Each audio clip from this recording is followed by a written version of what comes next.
বঙ্গভবন থেকে রাষ্ট্রপতি মোহাম্মদ শাহাবুদ্দিন জাতির উদ্দেশ্যে ভাষণ দিচ্ছেন। আমরা সরাসরি যোগ দিচ্ছি রাষ্ট্রপতির ভাষণে। আজকে দেখতে পাচ্ছি মহান মুক্তিযুদ্ধে অর্জিত সকল অর্জনকে তারা ধ্বংস করতে চায়। আমি আশা করি তারা নির্মূল হবে।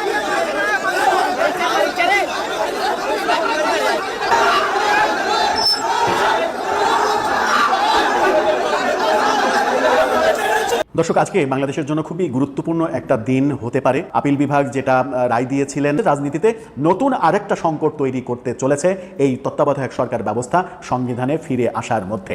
কি হতে চলেছে? প্রফেসর ইউনূসের সরকার কি সত্যি থাকছে না? সরকার পরিবর্তিত হয়ে যাচ্ছে? এই রাষ্ট্রের দায়িত্ব অর্পণ করে ডক্টর মোহাম্মদ ইউনূস তিনি ক্ষমতা থেকে সরে যাবেন। বেইজিং এ একটা বৈঠক যেটা হয়েছিল, সেখানে এই আলোচনার পথটা সুগম হয়েছে। দেশের জরুরি অবস্থা আসবে, 111 টাইপের কিছু আসতে পারে। আর জরুরি অবস্থা আসলে কোনো নতুন অপারেশন স্টার্ট হলে মূল ঝামেলাটাই পড়বে। আমরা কিন্তু রুমিন ফারহানাকে আওয়ামী লীগের দালাল হিসেবে চিনি না। তো আওয়ামী লীগের দালাল কারা ছিল? আওয়ামী লীগের দালাল ছিল হাসনাত আব্দুল্লাহ, যারা শেখ মুজিবকে বঙ্গবন্ধু বলছে, বাপ বলছে, পিতা বলছে, এবং এগুলো বলে তারা কবিতা লিখছে, গল্প লিখছে, বিভিন্নভাবে নিজেদেরকে প্রমাণ করার চেষ্টা করছে তারা। খুবই গুরুত্বপূর্ণ একটা দিন হতে পারে। গতকালকে আমরা আপিল বিভাগের পূর্ণাঙ্গ বেঞ্চে তত্ত্বাবধায়ক ব্যবস্থা ফিরিয়ে আনার যে রিট, সেটা আপিল বিভাগ যেটা রায় দিয়েছিলেন যে তত্ত্বাবধায়ক সরকার ফিরিয়ে আনা হবে, সেই রায়ের রিভিউ, আজকে রিভিউ শুনানি শেষে আদেশ আসতে পারে এবং সেই আদেশটা বাংলাদেশের বর্তমান সরকার ব্যবস্থা পরিবর্তিত হয়ে যাওয়ার একটা লক্ষণ তৈরি হয়েছে। যদি ফিরে আসে তাহলে বর্তমান সরকারের অবস্থা কি হবে? কারণ ইন্টারিম গভর্নমেন্ট এটা সংবিধানে কোথাও নেই, তত্ত্বাবধায়ক সরকার তখন সংবিধানে অস্তিত্ব লাভ করবে। সেই প্রেক্ষিতে নতুন সরকার গঠিত হওয়ার সম্ভাবনা রয়েছে। যে সরকার, তত্ত্বাবধায়ক সরকারের অন্যতম প্রধান যে শর্ত সেটা হচ্ছে যে মহামারী কিংবা ভয়াবহ প্রাকৃতিক দুর্যোগের ঘটনা ছাড়া 3 মাসের মধ্যে, অর্থাৎ 90 দিনের মধ্যেই নির্বাচন করতে হবে। এই সরকারের ফরম্যাটও যদি চেঞ্জ হয়, শোনা যাচ্ছে যে এই সরকারের ফরম্যাট চেঞ্জ হয়ে যাবে। প্রফেসর ইউনূস সরকারের অধীনে যে ইন্টারিম গভর্নমেন্ট, সেই স্ট্যাটাসটা থাকবে না। এই সরকারকে নতুন ভার্সনে তত্ত্বাবধায়ক সরকার হিসেবে পরিবর্তিত করা হবে এবং তারা যদি সংবিধান মানতে চান, জুলাই সনদটাকে যদি সংবিধানের উপরের সংবিধান না ভাবেন, বর্তমান সংবিধানকে যদি মানতে চান, তাহলে আগামী 90 দিনের মধ্যে, অর্থাৎ আজ থেকে আগামী 90 দিনের মধ্যে তাদেরকে নির্বাচন দিতে হবে। এরকম প্রক্রিয়ায় যেটা দাঁড়াবে সেটা হচ্ছে যে নভেম্বরের মধ্যেই নির্বাচন দিতে হবে। নভেম্বরের মধ্যে নির্বাচন যখন, এর আগে আলোচনা ছিল ডিসেম্বরের মধ্যে নির্বাচন হবে, সেটা 1 মাস এগিয়ে আসার সম্ভাবনা তৈরি হবে যদি এই তত্ত্বাবধায়ক সরকারের ব্যবস্থাটা অটোমেটিকলি সংবিধানে ফিরে আসে। এখন ব্যাপার হচ্ছে যে তাহলে সরকার কি করবে? তাহলে অনেকগুলো অপশনে যেতে পারে পরিস্থিতি, যে এই ঝামেলার মধ্যে প্রফেসর ইউনূস যেতে চান না বলে তিনি সরে যেতে পারেন। অন্য কারো নেতৃত্বে 10 সদস্যের কিংবা 11 সদস্যের একটা উপদেষ্টা পরিষদ নিয়ে একটা একটা তত্ত্বাবধায়ক সরকার গঠিত হতে পারে, যারা 90 দিনের মধ্যে নির্বাচন করবে। এই সরকারের ফরম্যাট, অর্থাৎ প্রায় 24 জন যে উপদেষ্টা, এই ফরম্যাট যে থাকছে না, এটা মোটামুটি নিশ্চিত করে বলা যায়। এখন ব্যাপার হচ্ছে যে প্রফেসর ইউনূস নেতৃত্বে থাকবেন কি থাকবেন না। প্রফেসর ইউনূস কি চাইবেন নভেম্বরের মধ্যেই নির্বাচন দিয়ে দিতে? তত্ত্বাবধায়ক সরকারের যে সাংবিধানিক প্রোটোকল, সাংবিধানিক যে নিয়ম, সেটা মেনে সেখানেই বিপত্তি দেখা যাবে। আবার তত্ত্বাবধায়ক সরকার যখন ফিরে আসছে, তখন অতি সম্প্রতি মার্কিন কূটনীতিকের প্রধান বিচারপতির বাসভবনে গিয়ে মিটিং, সেটা প্রচণ্ড চাঞ্চল্যের সৃষ্টি করেছিল।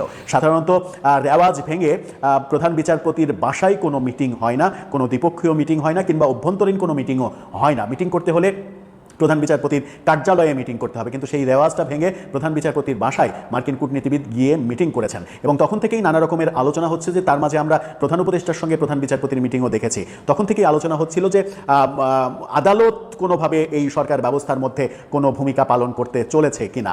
অনেকে আবার বলার চেষ্টা করেন যে এই তত্ত্বাবধায়ক সরকার ফিরে আসার পেছনে মার্কিন ইন্ধনটা অনেক বেশি রয়েছে এবং মার্কিন প্রশাসন এখন চাইছে না প্রফেসর ইউনূস সরকার আর কাল বিলম্ব করুক নির্বাচনের ব্যাপারে, যত দ্রুত সম্ভব তারা নির্বাচন দিক, অথবা প্রফেসর ইউনূস সরে গিয়ে নতুন ফরম্যাটের একটা সরকার এসে 90 দিনের মধ্যে নির্বাচন দিয়ে নির্বাচিত সরকারের হাতে ক্ষমতা অর্পণ করুক।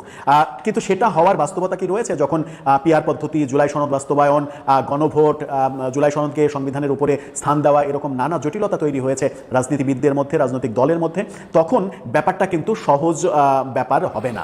তার মানে হচ্ছে রাজনীতিতে নতুন আরেকটা সংকট তৈরি করতে চলেছে এই তত্ত্বাবধায়ক সরকার ব্যবস্থা সংবিধানে ফিরে আসার মধ্যে। কি হতে চলেছে? অস্থিরতা তো সৃষ্টি হবে, এটা নিশ্চিত, কিন্তু শেষ পর্যন্ত পরিণতি কি হতে চলেছে? প্রফেসর ইউনূসের সরকার কি সত্যি থাকছে না? সরকার পরিবর্তিত হয়ে যাচ্ছে? ফেব্রুয়ারিতে নির্বাচন হবে বলে মনে হচ্ছে না, একথা বলছেন নাহিদ ইসলাম, তাও আবার বিদেশে বসে। খুবই তাৎপর্যপূর্ণ। এর আগে নাসিরউদ্দিন পাটোয়ারি তো বলেছেন যে ফেব্রুয়ারিতে কোনো নির্বাচন হবে না। এর অর্থ কি? ফেব্রুয়ারিতে নির্বাচন না হলে কি হবে? দেশের জরুরি অবস্থা আসবে, 111 টাইপের কিছু আসতে পারে।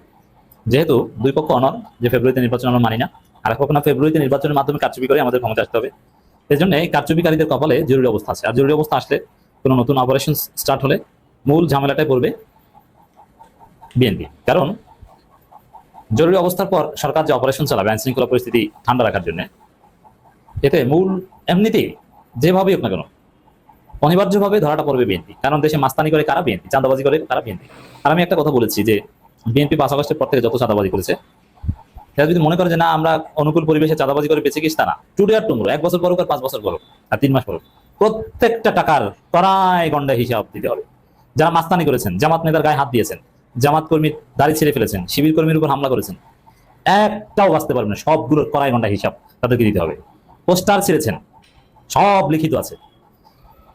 আওয়ামী লীগ সেই 15 বছর আগে কি করেছে এখন চেঁচা খাচ্ছে না? ওইরকম আপনার 3 মাস পর হোক আর 4 মাস পর হোক সবগুলোর চেঁচা খেতে হবে। তাহলে ফেব্রুয়ারিতে নির্বাচন হচ্ছে না, এখন এটা সুন্দর সমাধান হচ্ছে আগেভাগে যদি বিএনপি মেনে নেয় না নির্বাচন ফেব্রুয়ারিতে না কবে এটা মুখ্য নয়, আসুন আমরা একটা নতুন সংবিধান বাস্তবায়ন করি, আমরা জুলাই সনদ বাস্তবায়ন করি, জুলাই সনদের ভিত্তিতে একটা নির্বাচনের ব্যবস্থা করি এবং নির্বাচনের আগেই এগুলো বাস্তবায়ন মেনে নিই। মানে জনগণ যেটা চায়, অথবা একটা গণভোট দেওয়া হোক এই সবগুলো বিষয়ের উপর, জনগণ যেটা চায় সেটাই হবে। তারপরে আমরা ঐক্যমতের ভিত্তিতে ধীরে ধীরে সামনের দিকে এগোই। অথবা আসুন আমরা সবাই একটা জাতীয় সরকার করি। যদি এইটা করে বিএনপি সহ সবাই, তাহলে সবাই বেঁচে যাবে, নইলে সবার কপালে মোরালেস বিপদ আছে। হ্যাঁ, যে কোনো সময় 111 ও জরুরি অবস্থায় প্রাথমিক মাইটে খাবে বিএনপি, জামাত প্রথমে স্বস্তির মধ্যে থাকবে, কিন্তু পরে জামাতকেও ধরবে। এবং 111 বিএনপি ভেবেছিল যে আগেরবার 111 সরকারের সাথে আপোষ করে ক্ষমতা এসেছিল আওয়ামী লীগ, এবার আসবো আমরা, না, তৃতীয় কোনো শক্তিকে ক্ষমতা এনে দিয়ে যাবে বিএনপি, জামাত উভয় মাইট খাবে। এজন্য দেশে যদি কোনো এই ফেব্রুয়ারিতে নির্বাচন না হয় অনাকাঙ্ক্ষিত পরিস্থিতি তৈরি, এর জন্য পুরোপুরি দায়ী থাকবে বিএনপি। সমাধান একটাই, জাতীয় সরকার গঠন করা, নইলে কপালে বিপদ আছে। আর ফেব্রুয়ারিতে নির্বাচন হবে না, ইটস ফাইনাল। নির্বাচন কেবল ক্ষমতার পরিবর্তন আনে, কিন্তু গণঅভ্যুত্থান রাষ্ট্রের কাঠামো বদলায়। সেই কাঠামোগত পরিবর্তন না হলে আমরা এই নির্বাচন প্রত্যাখ্যান করব। নাহিদ ইসলাম শুধু ফেব্রুয়ারিতে নির্বাচন হবে না এটা বলেননি, নির্বাচন প্রত্যাখ্যান করার কথা বলেছেন। আর প্রত্যাখ্যান করার অর্থ হচ্ছে নির্বাচন ঠেকিয়ে দিবে নাহিদ ইসলাম, এই নির্বাচন হতে দিবে না। ব্যালট বাক্স ভোটের যন্ত্রপাতি লাঠি দিয়ে কীর্তনখোলা নদীতে ফেলে দেওয়া হবে, পদ্মা নদীতে, যমুনা নদীতে ফেলে দেওয়া হবে। ফাজলামি। হাসিনা পতন ঘটিয়েছে নাহিদ ইসলামরা জীবন বাজি রেখে ভোট চুরির জন্য? না, একদম সপ্তাহ অস্তাস করে ফেলা হবে। নাহিদ ইসলামের বক্তব্য সার কথা এটা। জাতীয় সরকারের কোনো বিকল্প নেই, যে কোনো সময় জরুরি অবস্থা 111 আসতে পারে যদি বিএনপি সোজা না হয়, এই ইউনূস সরকার যদি লাইনে না আসে এবং 111 যদি আসে, জরুরি অবস্থা যদি আসে, এর জন্য প্রধানত দায়ী থাকবে বিএনপি, তারপরে ডক্টর ইউনূস সরকার, কারণ উভয় এটা ঠেকানোর জন্য কার্যকর ব্যবস্থা নেয়নি। আর এরকম ঘাটতারামি করলে তো 111 আসবেই। ওই যে রুমিন ফারহানা বলেছেন না যে আমাকে অলমোস্ট ধাক্কা দেওয়ার চেষ্টা, দেখেন পুরোপুরি ধাক্কা দেওয়া না, অলমোস্ট এবং চেষ্টা। এবার আর অলমোস্ট চেষ্টা হবে না, ধাক্কার বদলে তো ধাক্কা আসবেই।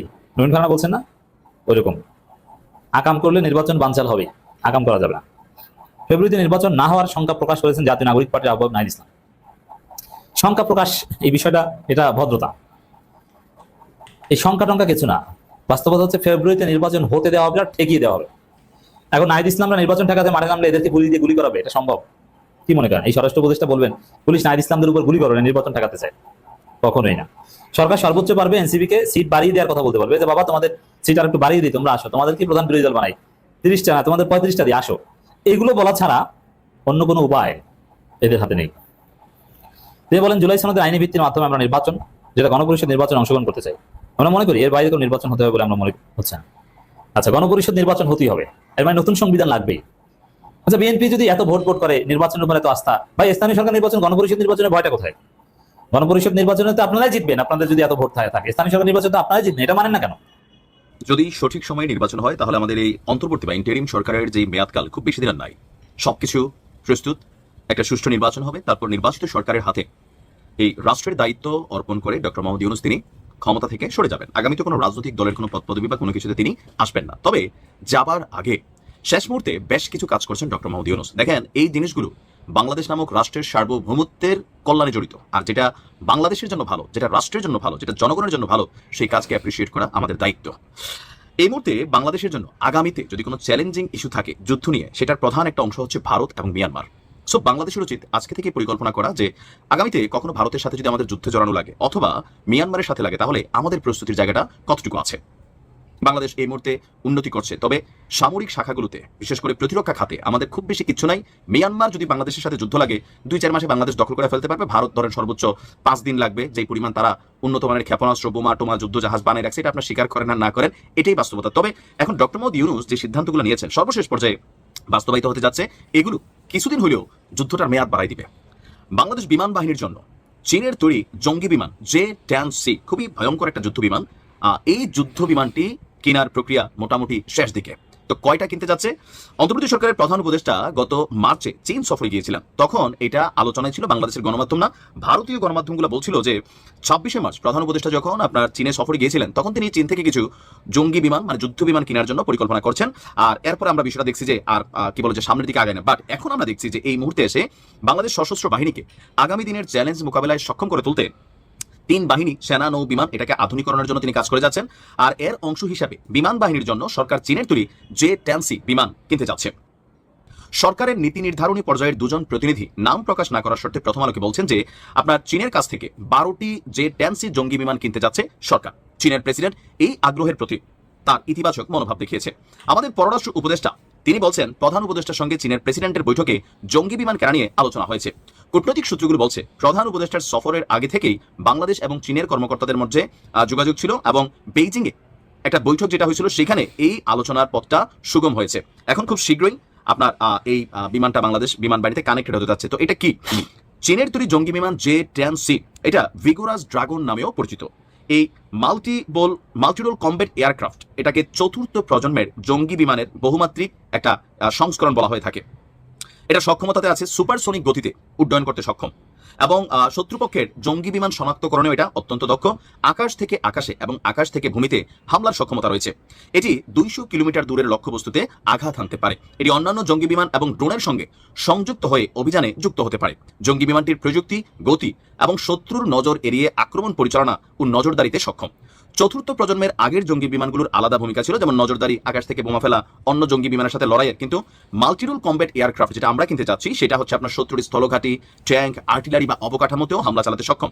নজরদারির পাশাপাশি গোয়েন্দা তথ্য সংগ্রহ করে আকাশ থেকে সমুদ্রে যুদ্ধ জাহাজেও আক্রমণ পরিচালনা করতে পারে। শত্রুর রাডার এবং যোগাযোগ ব্যবস্থায় হামলা চালিয়ে তা বিকল করে দিতে পারে। অর্থাৎ বহুমাত্রিক অভিযানে এটা সক্ষম। আপনাদের খেয়াল থাকার কথা, গত মে মাসে কাশ্মীরে সন্ত্রাসী হামলার পর ভারত এবং পাকিস্তানের সাথে যুদ্ধ হয়েছিল। সেই যুদ্ধে চীনের তৈরি এই J-10C প্রযুক্তিগত এবং সামরিক সামর্থ্যে নিজেদের অবস্থান জানাতে সক্ষম হয়েছিল।